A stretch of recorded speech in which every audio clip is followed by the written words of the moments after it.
कृपया हात जोडून सगळ्यांना विनंती करते की लक्ष द्या माझ्या व्हिडिओकडे नाही, तुमच्या जीवनाकडे.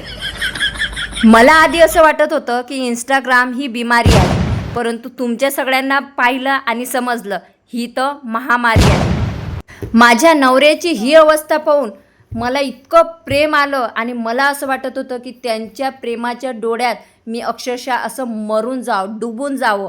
आणि नंतर माझ्या लक्षात आलं की मला तर स्विमिंगच येत नाही. फॅन तर आमचे पण काही कमी नाहीत, भरपूर असे फॅन आहेत, पण सगळेजण माझ्या घराले लटकलेले आहेत. आणि त्याला मला सांगायचं आहे मला आता फॅनची नाही, मला एसीची गरज आहे. मी तर माझ्या नवऱ्याला फक्त जीव लावला होता, पण त्यानं तर मला चुना लावला आणि वरून चाही सांडून दिला.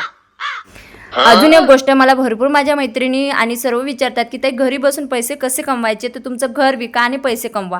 आणि माझ्या व्हिडिओत ना शहद, हळदी, चंदनचे गुण आहेत, त्याच्यामुळे व्हिडिओ पाहिल्याबरोबर तुमच्या चेहऱ्यावर हसू येते आणि त्याचे पैसे द्यावं लागतात. तर ते पैशासाठी तुम्हाला काही करायचं नाही, फक्त व्हिडिओला लाईक करा आणि छानशी कमेंट करा, म्हणजे पुढच्या वेळेस मी जास्त मोटिवेट होते आणि तुमच्यासाठी जास्त कॉमेडी घेऊन येते. चला भेटूया नेक्स्ट व्हिडिओमध्ये. Bye bye.